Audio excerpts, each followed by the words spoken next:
Well, James and I were at Wembley on Sunday for the Carabao Cup final. Mark, you were watching Tottenham and the latest disaster class that they seem to be serving up on a weekly basis. It was a massive game against Forest, both at the bottom of the table, towards the bottom of the table. I'm not sure anyone really expected that result. You were outside for the first bit to see the kind of the big welcome for the team buses, and then inside for the game. I mean, what kind of predicament do you think Tottenham are in? I mean, are they getting relegated? Easy one to start. Yeah. Well, I didn't believe it at first. I didn't believe it a couple of weeks ago, and now I think that they just look all over the place.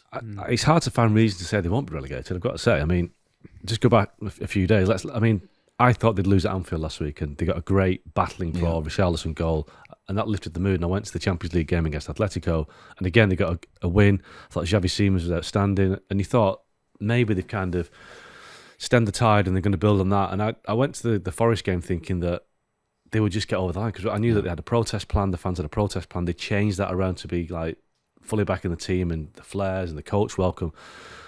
And then, Forest weather the storm for the first 20 minutes and take the lead. And from that point on, the mood changed. And then, there was a kind of sense of resignation. And before the end of the game, they lost 3-0. They were booed off. Look, I mean, you look at that Spurs team, and there's some strange decisions being made. Igor Tudor was the coach, obviously decided to take off Mickey van der Ven at half-time for tactical reasons. He started at left-back, and obviously that's not his best position, but you move the team around, you put him back at centre-half. Siemens didn't come on until midway through the second half, and he was their best player in the week. And listen, you know as well as I do, James, that Tottenham's situation is really desperate, because UEFA put a report out last month about financial figures at clubs in Europe, and they made the third biggest loss last year after Chelsea and Lyon. Yeah, which is amazing. Everybody always says Spurs are a very well-run club, and there's a lot of truth in that. And the most obvious element of that is the wages as a percentage of turnover is a lot lower than the other sort of traditional big six. But Spurs have not made a profit since, I think it's 2019. When they got to the Champions League final. And they were the first to take a big loan with the Bank of England out during COVID, I think. Obviously, they had the funding of the new stadium, which cost a hell of a lot more than they anticipated as a result of Brexit, in part increasing labour costs and just material costs. It's existential for Spurs if they were to go down. I'm just looking at the obviously Spurs aren't in the FA Cup, so they haven't got a game for 3 weeks.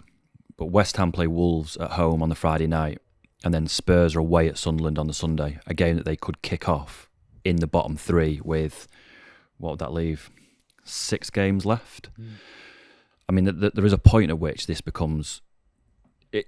Up until this point, it's felt like a little bit of a joke for obviously people who aren't Spurs fans, but this is now getting quite serious. A club of Tottenham's size staring down the barrel of a relegation to the Championship. So, something stuck in my mind that Thomas Frank told a few of us off record, which he hinted at a lot on record, to be fair, which was about the fragility of the squad. Yeah. He felt something that they were working on quite hard was how they responded to setbacks, because he felt we could set a team up, we could work on it all week, we could go into a game, and if we conceded, or we went ahead and we conceded, something went wrong in the game, wasn't the perfect ideal 3-0, 4-0 afternoon, the team felt it more than they should. And there was a drop in performance, there was a drop in confidence, and the performances fell away.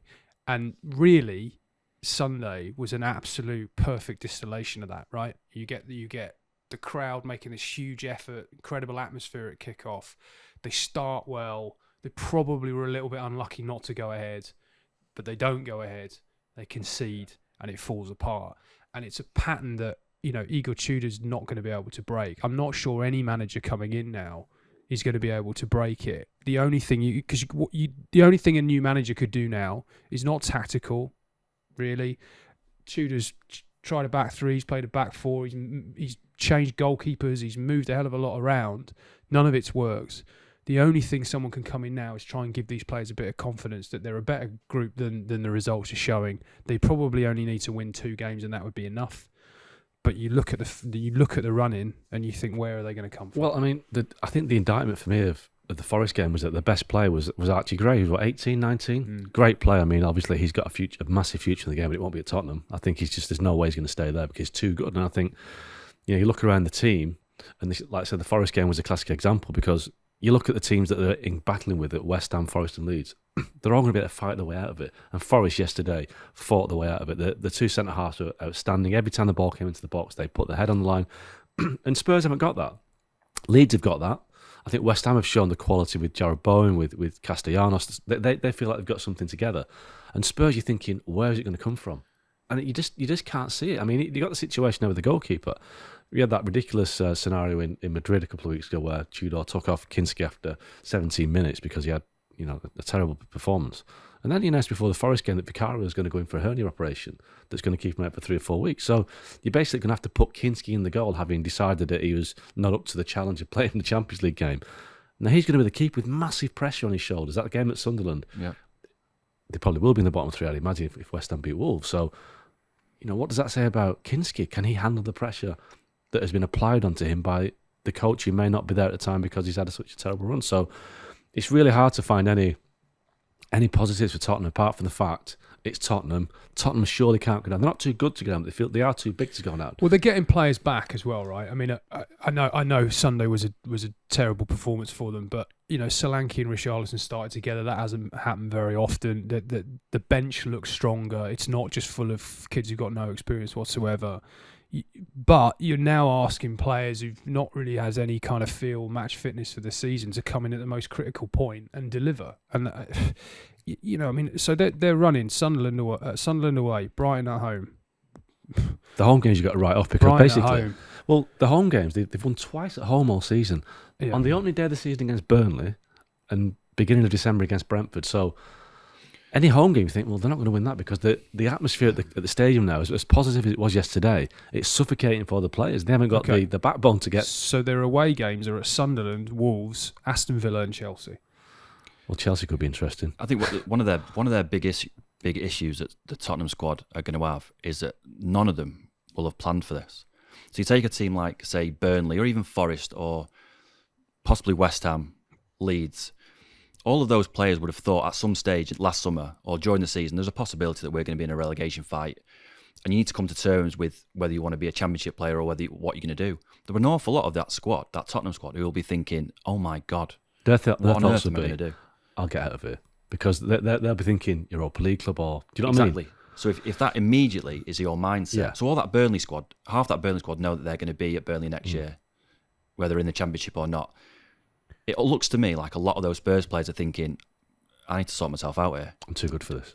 Well, yeah. Romero's defending for the second goal yesterday, on Sunday, sorry.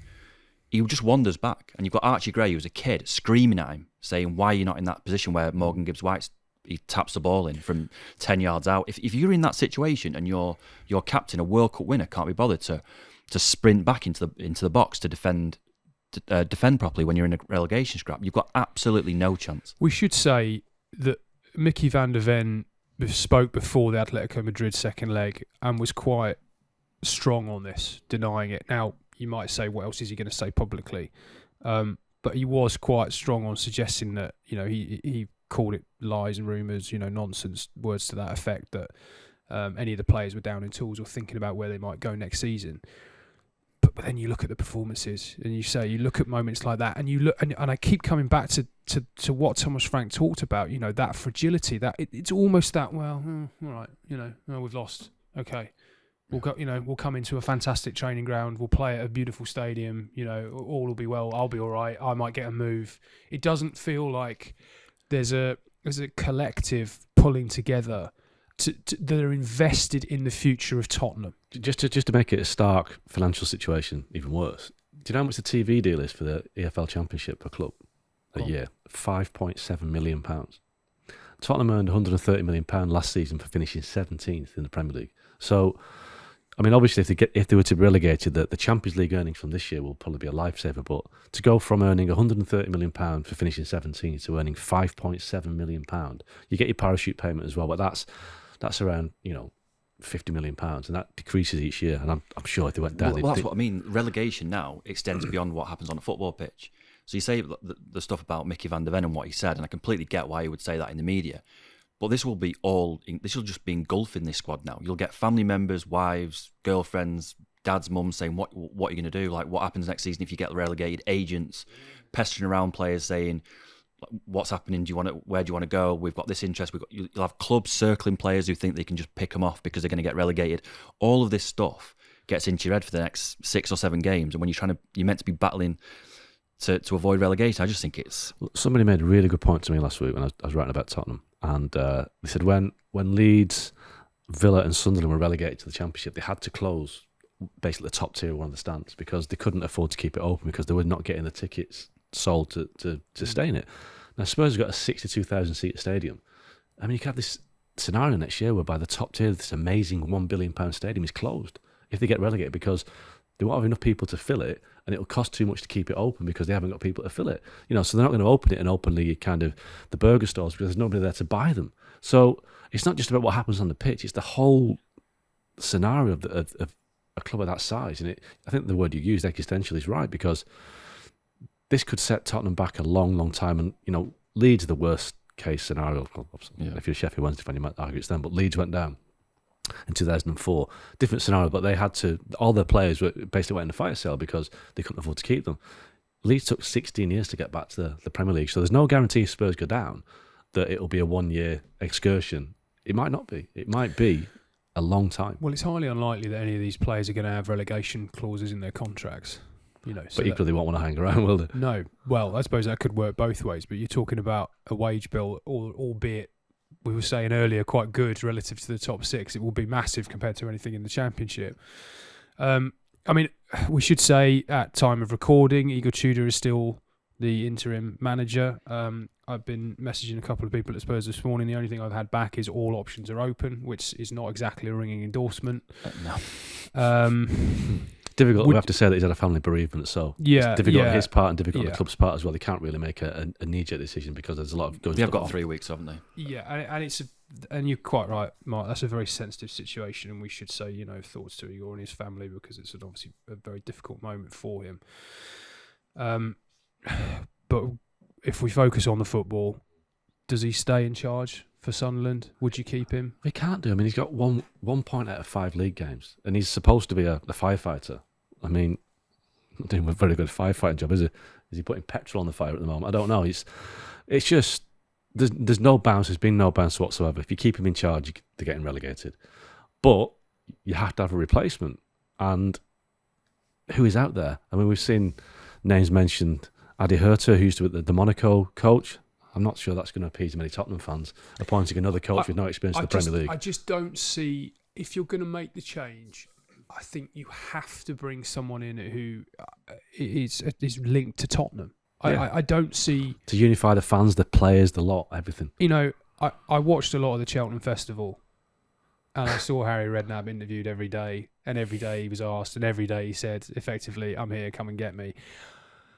He would absolutely every time love I think that, about it, it would be mad to do it. It would be crazy to bring him back. And I'm not necessarily saying Harry should get that job, but someone who knows that club, and I'm not going to go down the sort of cliche trope of DNA and knows the club and this, that and the other and whatever, but I mean, this is, if we're talking about a group of players who don't seem to have a connection to Tottenham and the situation that this club finds itself in, then somebody has to create that. And the only person who can create that is someone who knows Spurs, who's lived it and breathed it, and will personally feel, whether they work for the club or not, the impact of Spurs being relegated. But is it not too late for that now? They should have done that when they got rid of Thomas Frank. The last month has potentially cost them that ability of a Spurs person to... Because most of the squad don't know who Harry Redknapp is. No. So whether we're talking about Robbie Keane, Jermaine Defoe, someone who's played more recently for that team, Tim Sherwood, I know has talked about wanting to go back. Someone who's got more of a recent connection to that squad. I'm not advocating any of those names, but it just feels as though whether they come in alongside Tudor and they say, look, they need somebody to reconnect that squad with the club because it's disconnected and it's broken. And the ownership can't seem to do it. and Igor Tudor can't seem to do it. And if they drift as they are, they will go down. I think the danger is, though, even somebody with Spurs in their blood, the risk is you walk in now and it's a irretrievable situation. You take Spurs down and that's it. You forever regard. I mean, look at Alan Shearer. He's the guy that took Newcastle down. Man United fans still sing it whenever they play Newcastle at home. Shearer took you down. And as legendary as he is at Newcastle, he was the manager that took Newcastle down. Now, if you're going to Tottenham now, you have to bear that in mind. You could be the hero for keeping them up, but equally you could be the guy whose career is defined by taking Tottenham Hotspur down. Trevor Brooking came in and kept West Ham up. Yeah. You know, it can be done. I think he only had 3 games, didn't he? I mean, it can be done. Spurs have got themselves into a situation where it almost feels worse not to do anything now. And I find myself, I guess I'm contradicting myself from a few days ago when it really felt as though finally there was a bit of momentum that they'd drawn at Anfield. That, they went out of the Champions League, but they won a game. Yeah. They beat Atletico Madrid. Good side, deserved it, played well. And you're thinking, okay, now that's the benchmark. Finally, the manager's got something he can say, right, do that for the rest of the season and you'll stay up. Yeah. And they fell so far below it, just whatever it was, 4 days later. One thing that you'll be aware of, James, is that I think there's a lot of big issues are on hold at Tottenham right now. The fans are basically putting abeyance their campaign against the owners and the board. And you've got to say they seem quite clueless, don't they? You know, from the CEO to the owners to appoint Tudor in the first place. You know, if you're the CEO, Vinay Venkatesham, you either signed that off, you thought it was a good idea, or you thought it was a bad idea and you didn't have the courage to say so. So whichever way it is, that doesn't reflect well on him. So the CEO's under pressure, the owners have got to find somebody to come in and actually run the club properly. You know, what's going to happen in the summer at Tottenham behind the scenes?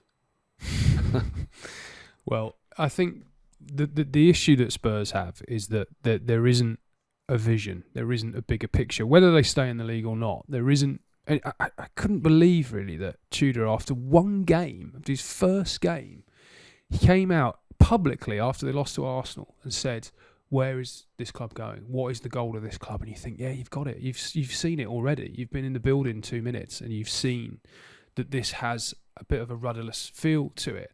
And for me, it comes back to the fact that this is an ownership that was looking to sell. The sale didn't go through. They've had to say publicly, we're committed for the long term and this, we're here to stay and all this. And you're like, okay, well, where do you want to go? And they don't know because they thought they'd be out of it by now.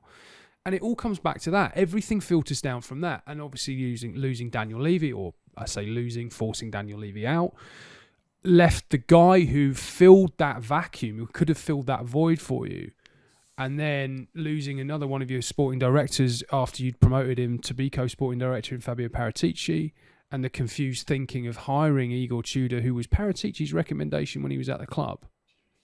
And then Paratici leaves because at the time they decided not to get rid of Frank, and then they get rid of Frank and they go for the guy that Paratici recommended even though he's no longer at the club. So this tells you the sort of confusion that there is, and I think I do feel a bit for Vinay because I think he's got a difficult job in trying to bring some order to all this. I think he's inherited a hell of a lot of problems and an awful lot of difficult sort of unresolved situations. But someone's got to get a grip of it quick because otherwise they are going to go down.